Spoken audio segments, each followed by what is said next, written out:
Field theory, CFT भी बुलाते हैं इसको।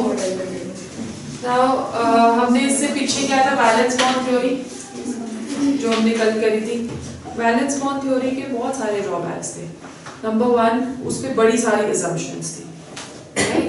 उसमें हर एक चीज की सेंट्रल मेटल एटम जो है उसके पास एम्प्टी ऑर्बिटल्स है, वो अज्यूम किया गया, राइट? फिर उसके बाद जो लिगेंड्स हैं वो उसको अप्रोच कर रहे हैं जिसकी वजह से बॉन्डिंग हो रही है, वो भी एक assumption थी। पैरामैग्नेटिक और डायमैग्नेटिक कैरेक्टर भी एक assumption थी। तो उसकी बहुत सारी ड्रॉबैक्स थे।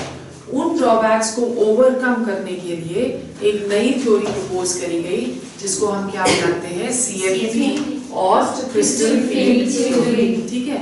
वैलेंस बॉन्ड थ्योरी जब हमने करी थी तो हमने उसमें बोला कि जो सेंट्रल मेटल एटम होता है और जो अप्रोचिंग लिगेंड्स होते हैं उसके और सेंट्रल मेटल एटम के बीच में जो बॉन्डिंग है वो प्योरली कोवलेंट है। यही हमने किया था ना, कोऑर्डिनेट बॉन्ड वो बना रहा है, तो that is in other words it's a purely covalent bond जिसमें एक डोनर एटम है और दूसरा एक्सेप्टर एटम है, but sharing of electrons that is taking place. Clear? But in this case CFT ने क्या बोला कि जब लिगेंड कोई अप्रोच करता है to the central metal atom, तो देयर जो लिगेंड है और जो सेंट्रल मेटल एटम है वो दोनों बिहेव करने लग जाते हैं एज पॉइंट चार्जेस। तो जो फोर्सेस ऑफ अट्रैक्शन होंगे, क्योंकि सेंट्रल मेटल एटम जो है दैट इज पॉजिटिवली चार्ज्ड और जो लिगेंड अप्रोच कर रहा है दैट इज नेगेटिवली चार्ज्ड, या उसके पास लोन पेयर ऑफ इलेक्ट्रॉन्स है। As a result of which जो फोर्सेस ऑफ अट्रैक्शन बनेंगे वो कैसे बनेंगे, they are going to be purely electrostatic. Electrostatic forces of attraction between two different charges. Okay, अब लिगेंड्स जो है वो न्यूट्रल भी है, neutral with one lone pair of electrons, one और more lone pair of electrons. तो जो neutral atoms होते हैं तो उसकी किस तरह से कॉम्बिनेशन या बॉन्डिंग एक्सप्लेन की गई CFT पे। उन्होंने बोला कि तब आयन और डाइपोल इंटरैक्शंस होंगे। जो इलेक्ट्रॉन है, जो सेंट्रल मेटल एटम है, वो आयन की तरह एग्जिस्ट कर रहा है और जो लिगेंड्स उसको अप्रोच कर रहे हैं वो क्या है, they have a dipole because of what, because of the lone pair of electrons। तो वहां पे जो इंटरैक्शंस होंगी वो कैसी होंगी, डाइपोल या आयन डाइपोल इंटरैक्शंस। ओके, ये जो एक क्रिस्टल फील्ड थ्योरी की एक ये एक्सप्लेनेशन थी वो काफी हद तक ठीक भी थी कि प्योरली कोवलेंट बॉन्डिंग हम उसमें नहीं एक्सप्लेन कर पाते। अगर प्योरली कोवलेंट बॉन्डिंग अगर हम एक्सप्लेन करते हैं तो what happens to the charge जो कि सेंट्रल मेटल के ऊपर है, उसको कहां पे वैलेंस बॉन्ड ने जस्टिफाई किया था। ठीक है, सो CFT थ्योरी बेसिकली क्या बोलती है कि जो कोऑर्डिनेट बॉन्ड बनता है that is due to the empty d orbitals present, और वो जो empty d orbitals हैं they are 5 in number, they all have the same energy। तो अगर उनकी सेम एनर्जी है तो उन्हें हम क्या बुलाते हैं, they are known as a set of degenerate orbitals।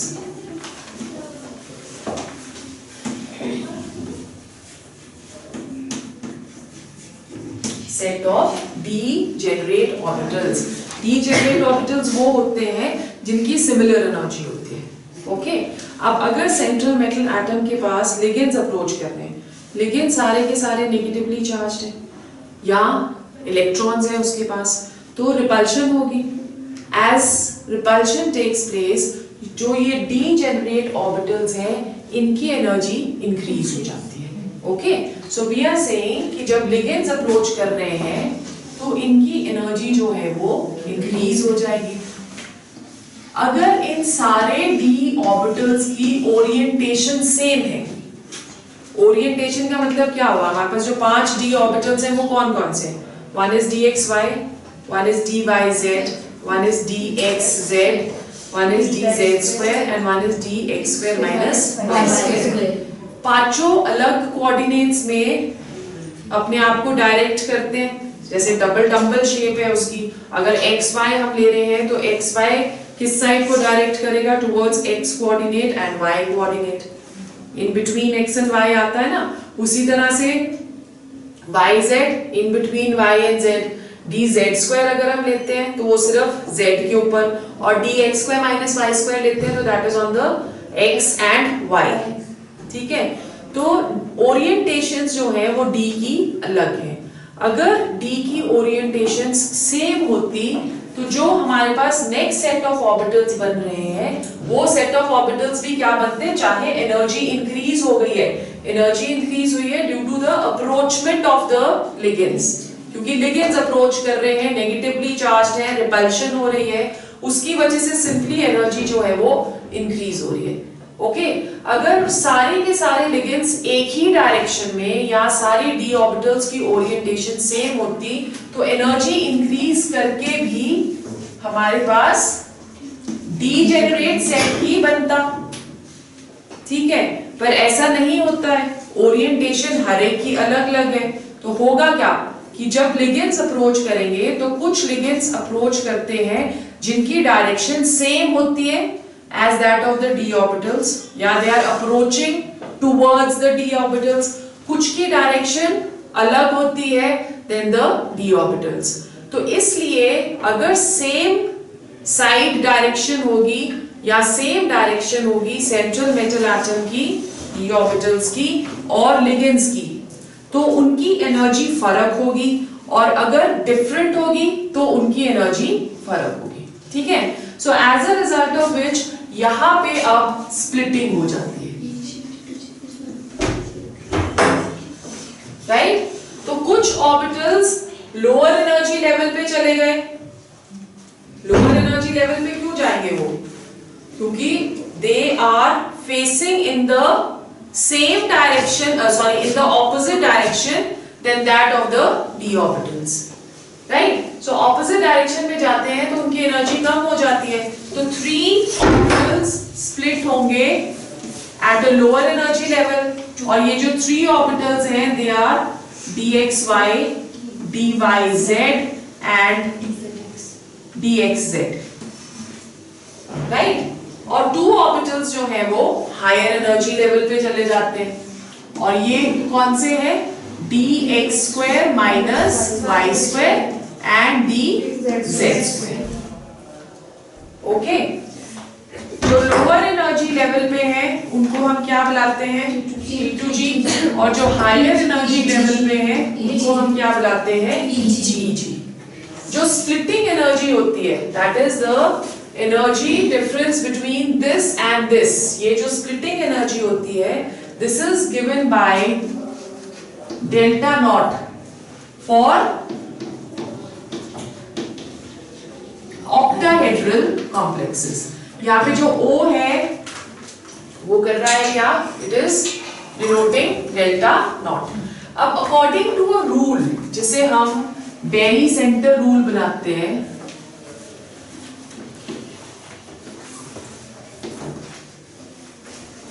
Berry centre rule, इस रूल के अकॉर्डिंग जो टोटल स्प्लिटिंग होगी that will always remain same. जैसे फोर्सेस ऑफ ग्रेविटेशन होता है, ग्रेविटेशनल रूल है, तो ग्रेविटेशनल रूल के अकॉर्डिंगली जो टोटल एनर्जी होती है वो हमेशा सेम होती है, राइट। उसी तरह से यहाँ पे बेरी सेंटर रूल के अकॉर्डिंगली भी जो टोटल स्प्लिटिंग एनर्जी होगी that is going to be same. But difference कहाँ पे आता है कि जो नीचे की तरफ को डिक्रीज हो रही है energy that is 3/5 of delta naught, और जो इंक्रीज हो रही है energy that is 2/5 of delta naught. So total energy आप देखो कितनी आ रही है, total energy that will be equal to 3/5 of delta naught plus 2/5 of delta naught. ठीक है, so this will become equal to 1, or you can say that this becomes equal to delta naught. So total energy जो रहेगी that will always be delta naught, right? अब ये जो splitting होती है, splitting किसके basis पे होगी कि कौन सा ligand approach कर रहा है central metal atom। 2 तरह के ligands होते हैं, एक वो होते हैं which are known as weak field ligands। weak field ligands जो है वो कम splitting करते हैं between the T2G and EG, और जो दूसरे होते हैं they are strong field ligands. Strong field ligands जो है वो स्प्लिटिंग को इंक्रीज करते हैं। सो ये वाली जो एनर्जी है, एनर्जी डिफरेंस जो हमको इन दोनों में नजर आ रहा है, T2G में ये एनर्जी वीक फील्ड लिगेंड्स में ये एनर्जी डिफरेंस कम होता है और स्ट्रॉन्ग फील्ड लिगेंड्स में ये एनर्जी डिफरेंस ज्यादा होता है। लिगेंड्स को हम लोग अरेंज करते हैं in order of increasing strength. जैसे हम लोग इलेक्ट्रोकेमिकल सीरीज में in order of increasing reduction potentials करते हैं ना अरेंज, उसी तरह से हम लिगेंड्स को भी अरेंज करते हैं in order of increasing strength according to a series which is known as spectrochemical series. Spectrochemical series, right? So we are saying कि वो ligands जो कम splitting कर रहे हैं उनको हम क्या बुला रहे हैं, वीक फील्ड लिगेंड्स, और वो लिगेंड्स जो ज्यादा स्प्लिटिंग कर रहे हैं उनको हम क्या बुला रहे हैं, स्ट्रॉन्ग फील्ड लिगेंड्स। तो हम इसको अरेंज कर रहे हैं लिगेंड्स को in order of increasing splitting power, ठीक है, in order of increasing splitting power. तो सबसे पहले वीक फील्ड लिगेंड्स लिखते हैं हम। जो वीकेस्ट लिगेंड है दैट इज आई नेगेटिव। अगर I नेगेटिव सबसे वीक लिगेंड है तो वो सबसे कम स्प्लिटिंग करेगा, तो मतलब जो एनर्जी डिफरेंस बिटवीन T2G और EG होगा वो सबसे छोटा होगा, ठीक है, समझ आ रहा है। फिर उससे ज्यादा जो है that is bromine,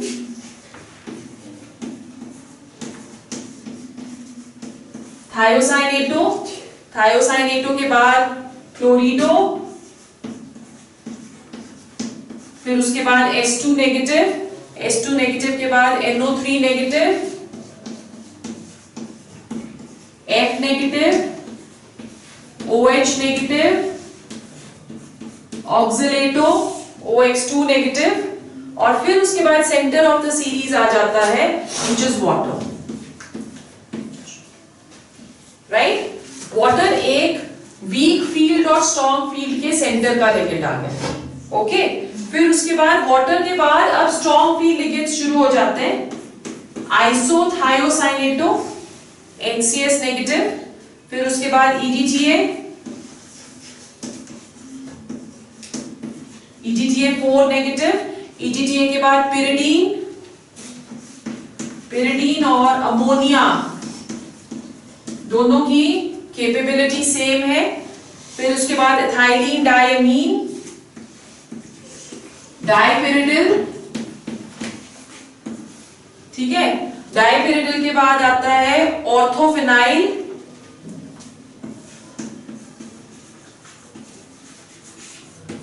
nitro, cyano, and सबसे strongest is CO, carbonyl, okay. अब इस पे सीरीज हमको पूरी हम याद नहीं रख सकते हैं, देयर आर फ्यू जो कि आपको याद रखने हैं। One is iodine, weak field ligand, ठीक है, fluorine, weak field ligand, nitrate, weak field ligand, oxalato, weak field ligand, ठीक है।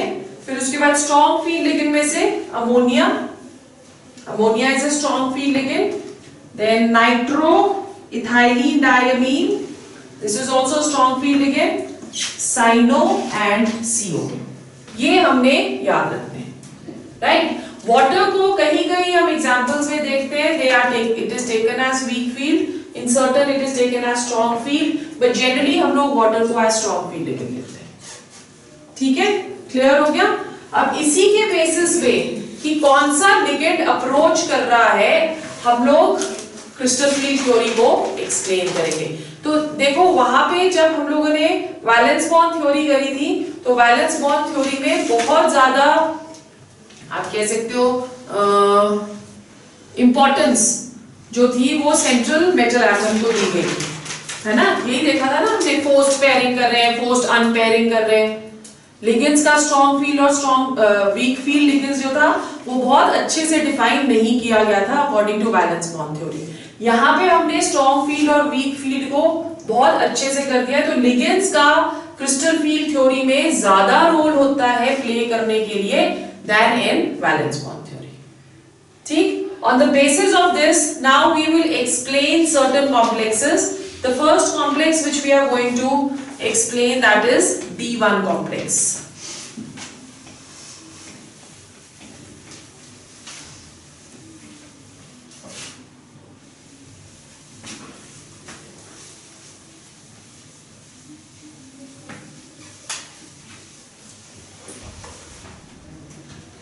First complex which we will explain, that is D1 complex. D1 complex का मतलब क्या हुआ कि there is only one electron. Okay, so D1 complex is easy. D1 complex का मतलब E2G, EG.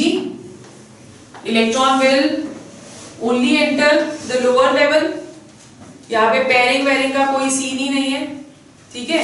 सो जो भी लिगेंड अप्रोच कर रहा है it does not matter much, क्योंकि यहाँ पे नेक्स्ट इलेक्ट्रॉन नहीं है to go to a higher level. उसी तरह से D2 कॉम्प्लेक्स में भी सेम हो जाएगा। D2 कॉम्प्लेक्स में भी हमारे पास 2 इलेक्ट्रॉन्स है। फिलिंग अप ऑफ इलेक्ट्रॉन्स उसी तरह से होंगे जैसे हमने इलेक्ट्रॉनिक कॉन्फ़िगरेशन में करा है। Pairing will not take place until unless all are singly filled, ठीक है। फिर आ गया D3 कॉम्प्लेक्स। सो D3 कॉम्प्लेक्स में भी single single single, paramagnetic paramagnetic paramagnetic. अब D4 कॉम्प्लेक्स में देखो, D4 में हमारे पास 4 इलेक्ट्रॉन्स हैं। ओके, सो D4 कॉम्प्लेक्स हम एक्सप्लेन करेंगे on the basis of both kind of ligands. सबसे पहले हम ले रहे हैं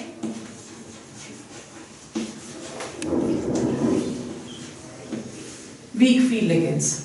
हमने क्या बोला, वीक फील्ड लिगेंड्स कौन से होते हैं, जो स्प्लिटिंग कम करते हैं। तो अगर स्प्लिटिंग को कम कर रहे हैं, दिस इज द एनर्जी तो स्प्लिटिंग कम हो रही है। अगर स्प्लिटिंग कम हो रही है तो D4 कॉम्प्लेक्स में चौथा इलेक्ट्रॉन जो है वो इजीली ऊपर वाले में जा सकता है। It can easily jump to a higher level. क्यों? क्योंकि energy difference that is going to be less, right. उसी तरह से अगर हम लेते हैं strong field ligand, strong field ligand जो है उसमें हम देखते हैं कि energy difference is going to be more. देखो यहाँ पे एनर्जी डिफरेंस इतना है, यहाँ पे एनर्जी डिफरेंस इतना ज्यादा है। Energy difference that is going to be more. तो अगर एनर्जी डिफरेंस इसमें ज्यादा होगा तो जो 4th इलेक्ट्रॉन होगा वो ऊपर वाले उसमें डी ऑर्बिटल में नहीं जा पाएगा। तो चारों इलेक्ट्रॉन जो है वो नीचे ही एडजस्ट होंगे, ठीक है। ओके, अब यहाँ पे चारों अनपेयर्ड है, therefore this is a of course paramagnetic तो है ही, but at the same time it is a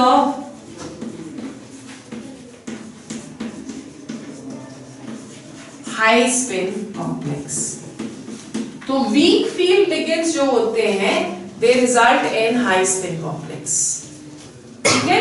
यहां पे स्ट्रॉन्ग फील्ड लिगेंड है बट यहां पे भी पैरामैग्नेटिक होगा क्योंकि 2 अनपेयर्ड इलेक्ट्रॉन्स प्रेजेंट है। So this is also going to B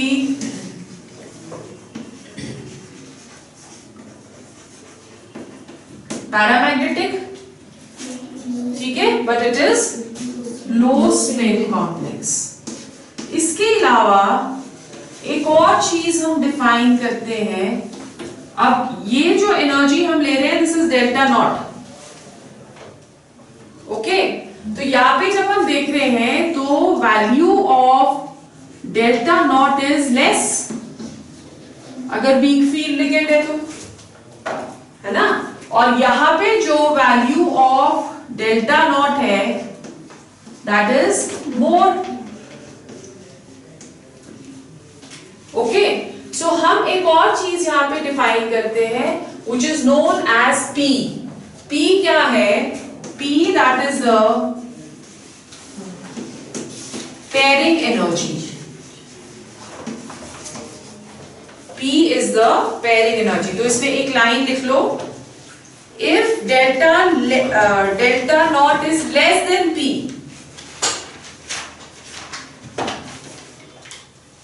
if delta naught is less than P, we have weak field ligand, है ना? अगर delta naught is less than P, we have weak field ligand and pairing does not take place. Okay, pairing will not take place. On the other hand, if delta naught is greater than P, if delta naught is greater than P, we have strong field ligand and pairing will take place. ठीक है, एक बार फिर से देखो. Week field ligand हमें high spin complex देता है और स्ट्रॉन्ग फील्ड लिगेंड हमें लो स्पिन कॉम्प्लेक्स देता है. ये चीजें आपने याद रखनी है. ठीक है, इसी के बेसिस पे हम लोग magnetic behaviour of complexes discuss कर सकते हैं. तो दो कॉम्प्लेक्सेस हमने डिस्कस करने.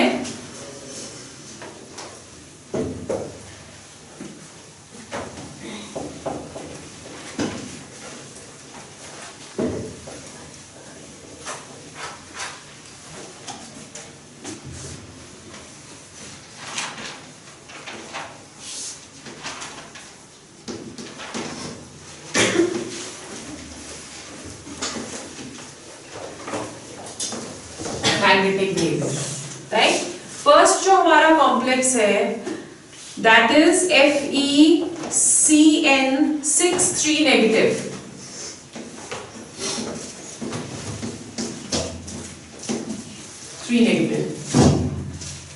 Okay, what is going to be the electronic configuration of Fe? 4s2 3d6. ठीक है, यहाँ पे ऑक्सीडेशन स्टेट Fe की 3 पॉजिटिव आ गई है. 6 - 3 पॉजिटिव. सो Fe 3 पॉजिटिव की इलेक्ट्रॉनिक कॉन्फ़िगरेशन क्या होगी? 4s0 3d5. सो ये कौन सा कॉम्प्लेक्स हुआ? D5 complex. साइनो जो है वो क्या है? वीक फील्ड की strong field? Strong field. So strong field लिखित का मतलब पेयरिंग हो जाएगी and it will form low spin complex. अब देखना हमें ये है कि वो पैरामैग्नेटिक है कि डायमैग्नेटिक है. ठीक है, वापस आ गए. 3 energy difference is very large because Cn is a strong field ligand. 5 electrons हमने भरने. So we have 1 2 3 singly fill करे पहले. 4 5. Right? So complex is paramagnetic due to presence of one unpaired electron. ठीक है, paramagnetic due to presence of one unpaired electron, but it is a low spin complex. ठीक है, अब हम लोग next जो है वो देखते हैं FeH2O6. In this case H2O को हमने लो फील्ड लिगेंड लेना है, weak field ligand, sorry. Okay, so हमारा नेक्स्ट है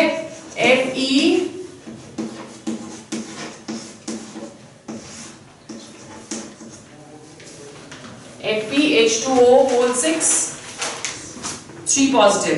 सेम D5 कॉम्प्लेक्स ही होगा ये भी, पर यहाँ पे हम बोल रहे हैं कि H2O जो है that is a weak field ligand. So weak field ligand means pairing will take place now, क्योंकि splitting कम हो जाएगी.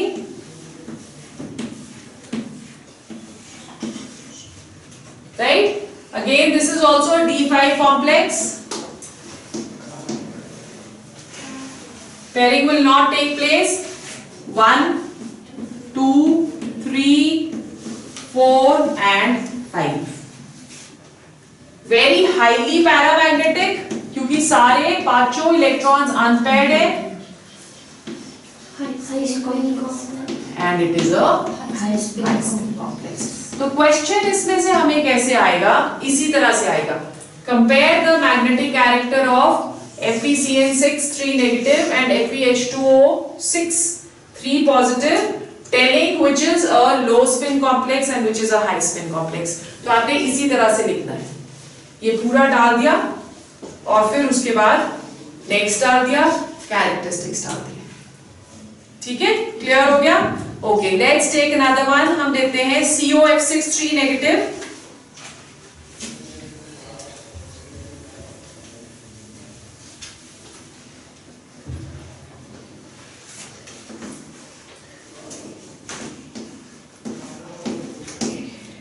इलेक्ट्रॉनिक कॉन्फ़िगरेशन बोलो कोबाल्ट की.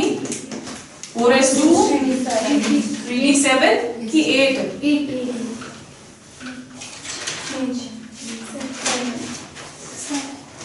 7 की 8 निकल 8 होता है. 27 हुआ ना, 28 इज निकल, सो 3d7. और CO3 पॉजिटिव की 4s0 3d6. तो ये D6 कॉम्प्लेक्स हो गया.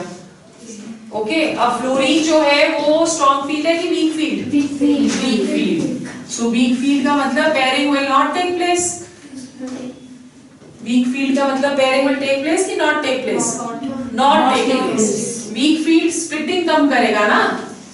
सो ये हमारे पास स्प्लिटिंग कम हो गई. तो 6 इलेक्ट्रॉन्स हमको भरने. 1, 2, 3, 4, 5 and 6. पैरामैग्नेटिक है कि diamagnetic?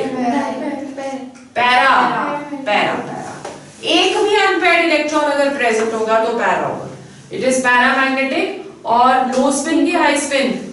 High spin. High spin. Weak field ligands high spin, strong field ligands low spin. Why? Because weak field ligands में इलेक्ट्रॉन्स जंप कर सकते हैं हायर लेवल पे क्योंकि क्रिस्टल फील्ड स्प्लिटिंग कम होती है. ठीक है, जो स्ट्रॉन्ग फील्ड होंगे उसमें क्रिस्टल फील्ड स्प्लिटिंग ज्यादा होगी. अगर डिफरेंस ज्यादा हो गया दोनों के बीच में तो यहां से इस चौक को यहां तक पहुंचने को टाइम लगना है ना, मुश्किल भी हो सकता है. जब इतना सा डिस्टेंस है तो ये आराम से पहुंच जाएगी. ठीक है, सो अगर लो फील्ड लिगेंड होंगे तो एनर्जी डिफरेंस जो है वो कम होगा क्योंकि स्प्लिटिंग वो कम करते हैं.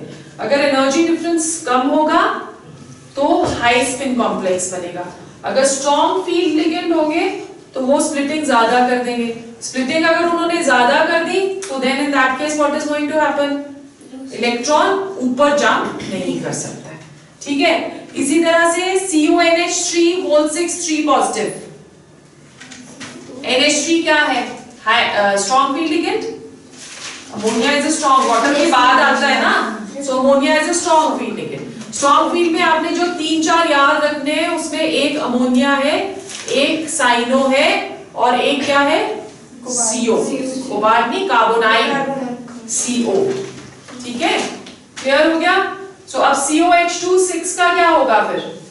अगर आप नहीं सॉरी NH3 6 ले रहे हो वो भी यही सेम कॉम्प्लेक्स होगा D6 पर we have a strong field ligand. तो स्ट्रॉन्ग फील्ड लिगेंड का मतलब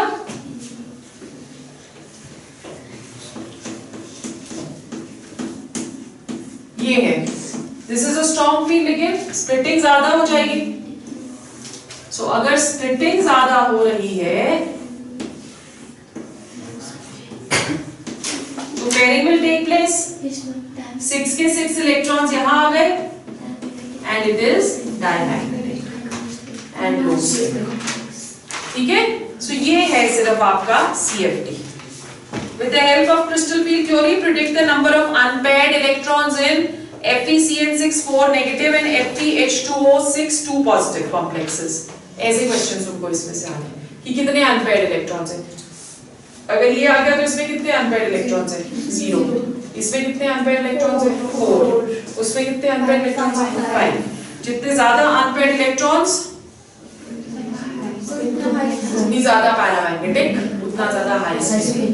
ठीक है, हाई स्पिन वैसे मोस्टली सारे होते हैं जहां पे भी लो स्पिन क्या कहते हैं, वीक फील्ड इलेक्ट्रॉन्स होते हैं। ठीक है, फिर अब आता है हमारा कलर इन कोऑर्डिनेशन कंपाउंड्स।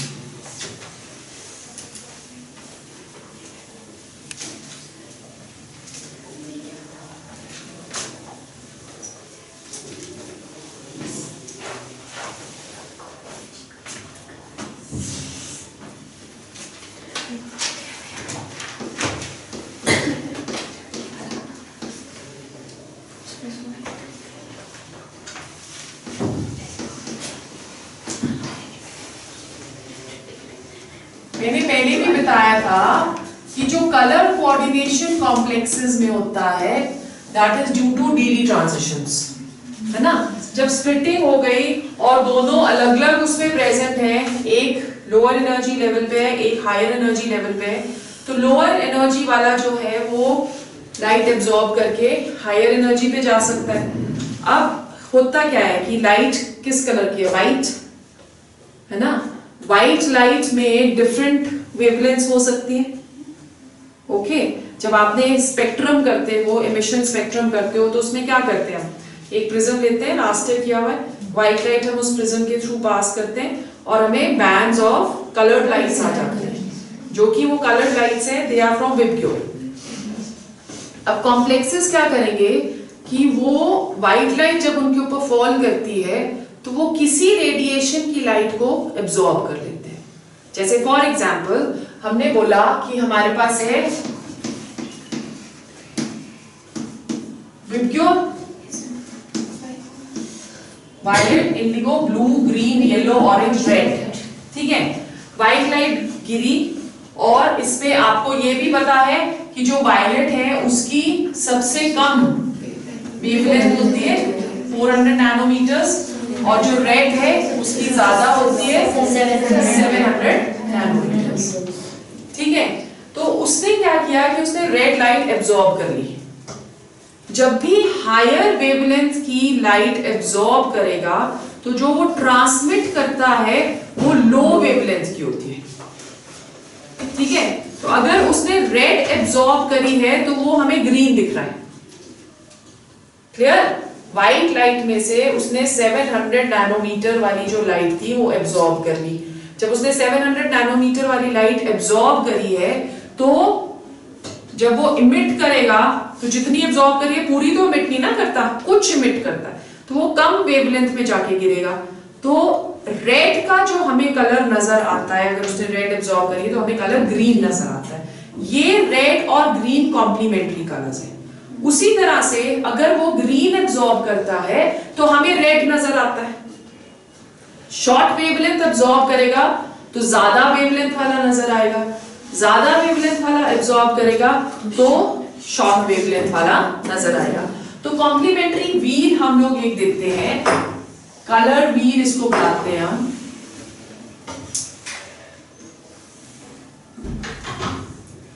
ठीक है, हम बोल रहे हैं रेड, रेड का कॉम्प्लीमेंट्री कलर उसकी ऑपोजिट साइड में होएगा ग्रीन। सो अगर एब्जॉर्ब रेड कर रहा है तो ग्रीन दिख रहा है, अगर ग्रीन एब्जॉर्ब कर रहा है तो रेड दिख रहा है। उसी तरह से ऑरेंज का कॉम्प्लीमेंट्री कलर जो है दैट इज ब्लू। ठीक है, और जो वायलेट है, वायलेट का complementary colour is yellow.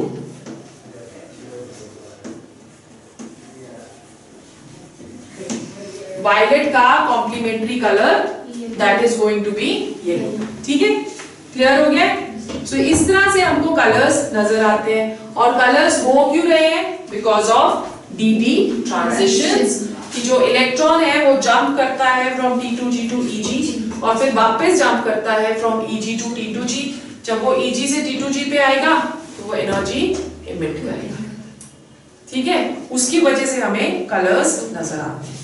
Okay, then the last topic which we are going to do is stability of coordination compounds in solutions.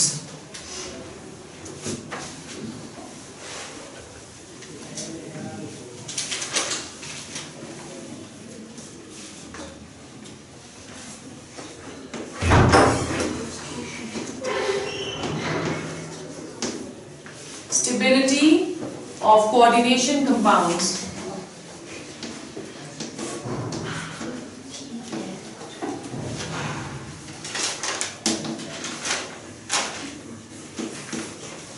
in solution.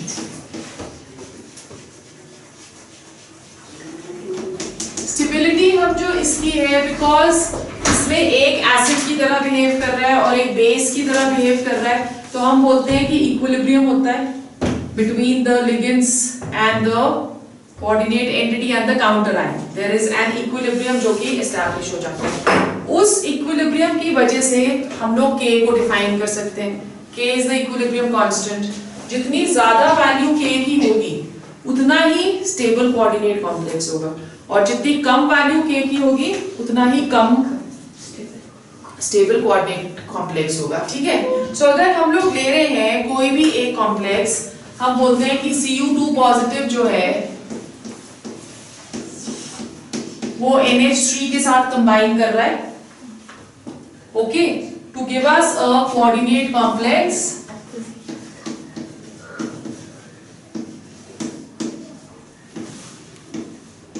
ये coordinate complex दे रहा है. ठीक है, तो हम बोल रहे हैं रिएक्शन रिवर्सिबल ले लिया हमने. K जब हम इसका लिखेंगे तो K क्या होगा? K will be equal to Cu NH3 4 2 positive upon Cu2 positive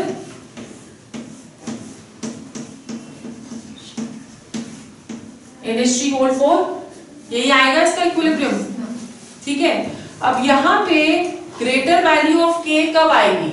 जब ये ज्यादा स्टेबल होगा. ये ज्यादा स्टेबल होगा तभी फॉरवर्ड रिएक्शन होगी. फॉरवर्ड रिएक्शन होगी तो कॉन्सेंट्रेशन ऑफ इसकी बढ़ेगी, इसकी कॉन्सेंट्रेशन बढ़ेगी तो K की वैल्यू भी बढ़ेगी. Therefore stability also increases. ठीक है, स्टेबिलिटी किस किस के ऊपर डिपेंड करती है ऑफ अ कोऑर्डिनेट कॉम्प्लेक्स, वो देखो.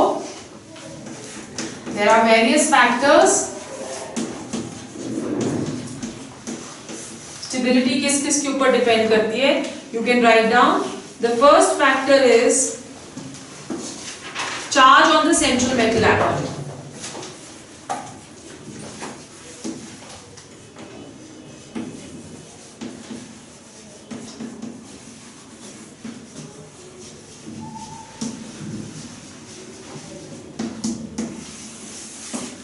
Charge on central metal atom. It is said कि greater the charge on the central ion, more is going to be the stability. तो अगर हम कंपेयर कर रहे हैं Fe2 पॉजिटिव और हम कंपेयर कर रहे हैं Fe3 पॉजिटिव, तो Fe3 पॉजिटिव के ऊपर चार्ज ज्यादा है, तो जो कॉम्प्लेक्सेस Fe3 पॉजिटिव के साथ बनेंगे वो ज्यादा स्टेबल होंगे. क्लियर है? जितना ज्यादा चार्ज उतनी ज्यादा stability. Then second, it depends upon the size of the metal ion.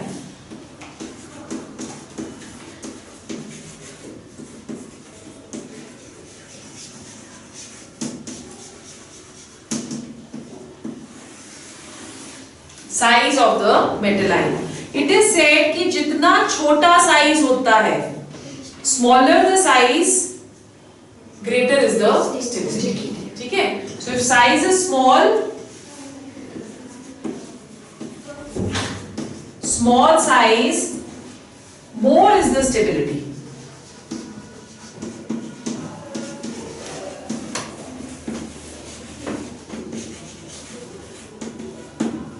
Right? So if we are comparing a few, जैसे for example हमारे पास है Mn2 positive,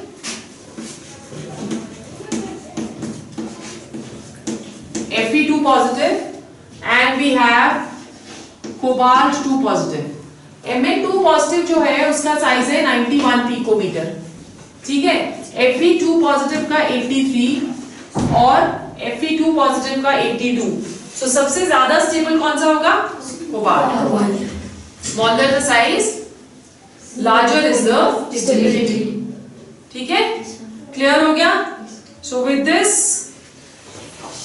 we finish coordinate compounds. एक इसमें लास्ट है metal carbonyls, that is not in your syllabus. Importance of coordination compounds. Qualitative और quantitative analysis में है, ये भी दिस इज नॉट। बाकी हमने इनिशियली शुरू कर दिया था, जब शुरू करा था तो हमने बोला था कि जो हीमोग्लोबिन है वो भी कोऑर्डिनेट कॉम्प्लेक्स है, क्लोरोफिल भी कोऑर्डिनेट कॉम्प्लेक्स है, और ब्लड तो कर लिया, और B12 वो भी कोऑर्डिनेट कॉम्प्लेक्स है। बहुत सारे जो क्या कहते हैं, जैसे आपने ऑर्गेनिक इसमें इनऑर्गेनिक केमिस्ट्री में हमने कौन सा किया था, वो nitrate brown ring test. Brown ring test भी किसकी वजह से बनता है, due to formation of coordinate. तो वो हम उसको क्या बुलाते हैं, that is known as qualitative analysis, कि किस तरह से हम लोग वेरियस कलर्स के बेसिस पे हम डिफरेंट कंपाउंड्स को या एलिमेंट्स को ट्रेस कर सकते हैं। ठीक है।